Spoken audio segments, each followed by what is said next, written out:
letivo deve começar com pelo menos 4 escolas de lata no Rio Grande do Sul. Tarso conclui formação do governo e cria conselho com secretarias de Estado e instituições gaúchas. O conselhão terá 85 integrantes e, entre as incumbências, irá discutir as diretrizes dos investimentos públicos no Rio Grande do Sul. Acerto de contas em parada de ônibus em Alvorada fere 3 e deixa um morto. No sábado, Porto Alegre deve registrar uma das maiores temperaturas do país. E ao vivo a expectativa de movimento nas vias de saída da capital. E ainda a novela Ronaldinho. E eu não tenho dúvida de que nós teremos um desfecho favorável. 7 de janeiro, o Ubra Notícias está no ar.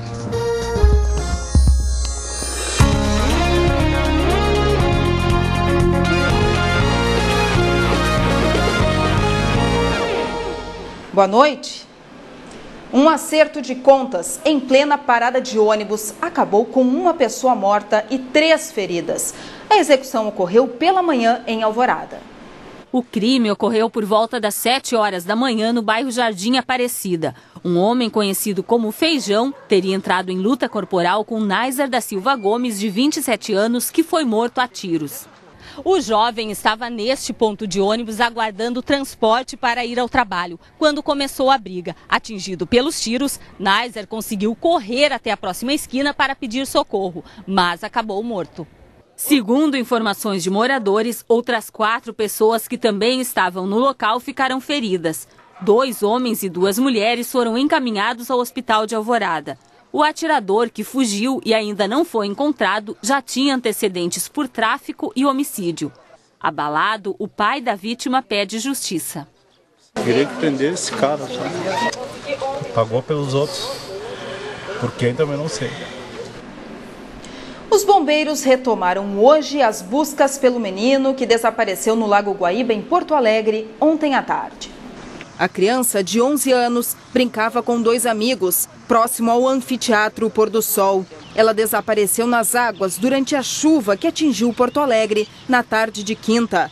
Os bombeiros e o grupo de salvamento da Brigada Militar fizeram buscas até a noite e recomeçaram os trabalhos hoje às 7 da manhã. Um mergulhador também ajudou nas buscas. As outras 2 crianças foram encaminhadas ao Conselho Tutelar.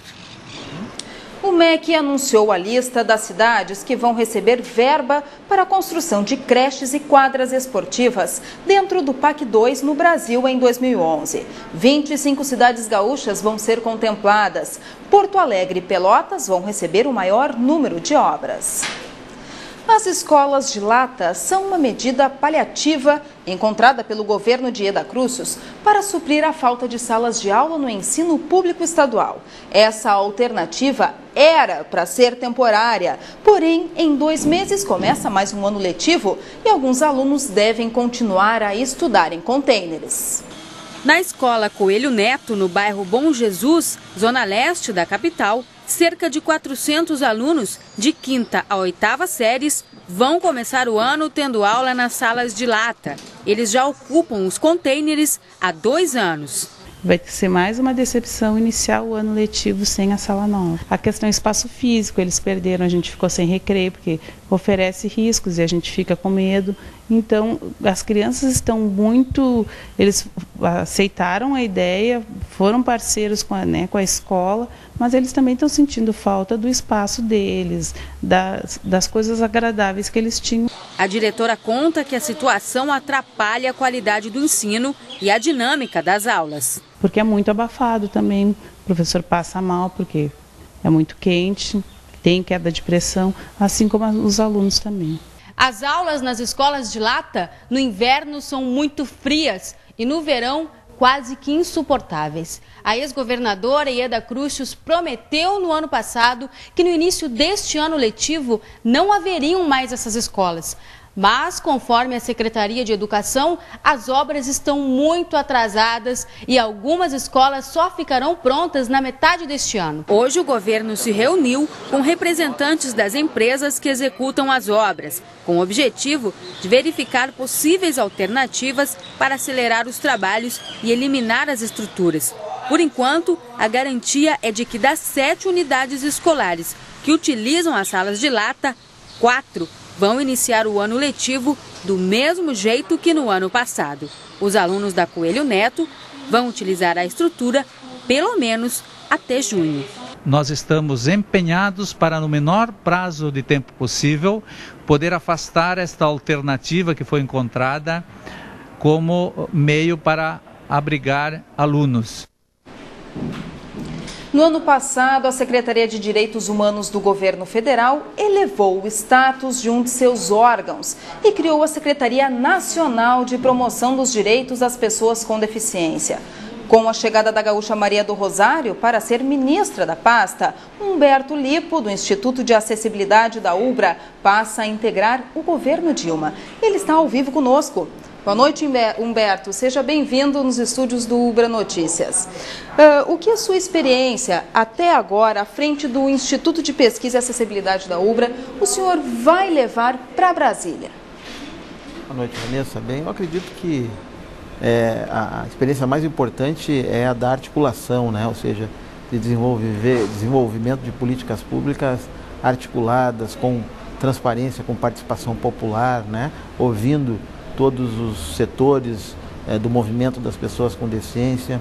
Acredito que a experiência desenvolvida ao longo dos anos na UBRA, no Instituto de Pesquisa em Acessibilidade, no próprio Comitê de Acessibilidade da Universidade, tem servido como, digamos assim, um laboratório importante, onde temos discutido importantes questões, e a ideia é que a gente possa agora, no âmbito federal aí do governo da União, levar à frente e poder aplicar aí no conjunto do país.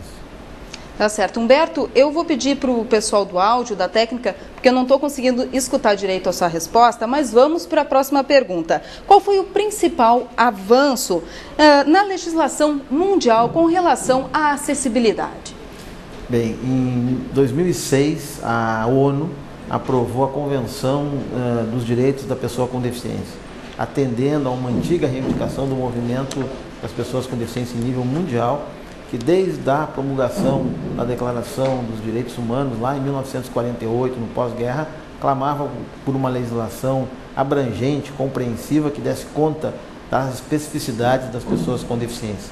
Essa convenção foi ratificada no país em 2008, sancionada por decreto presidencial e já faz parte, portanto, da Constituição do país.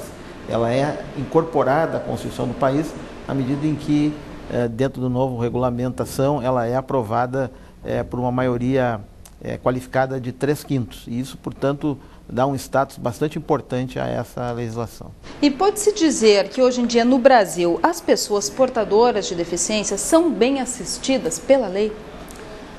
Olha, eu diria que o nosso problema não é de lei, né? Ao contrário, a legislação brasileira é das mais avançadas do mundo, seguramente está entre as maiores, as melhores das Américas. Todas as avaliações internacionais apontam para isso. O problema aqui é exatamente igual ao que a gente observa em outro contexto, ou seja, o problema no país, infelizmente, não se restringe à lei, mas basicamente ao devido e efetivo cumprimento da lei. Dessa forma, em que pese avanços importantes nas últimas décadas, ainda há muito o que fazer.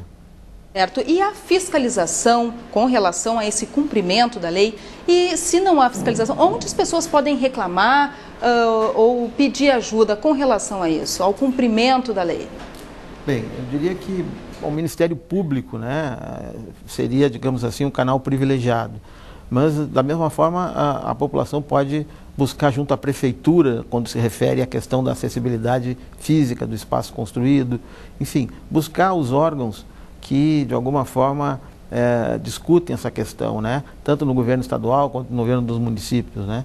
Então, na verdade, não existe um único órgão que cuide dessa fiscalização e ele é feito de forma, digamos assim, incorporada aos demais espaços nesse sentido.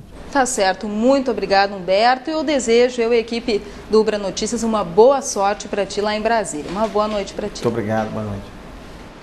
A seguir, Tarso cria conselhão para discutir e desenvolver o Estado. E ainda salva-vidas são homenageados no Piratini.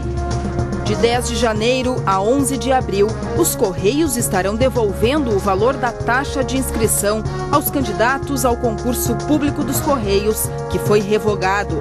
É preciso comparecer em horário comercial em uma agência da empresa, com documento oficial com foto e comprovante de inscrição.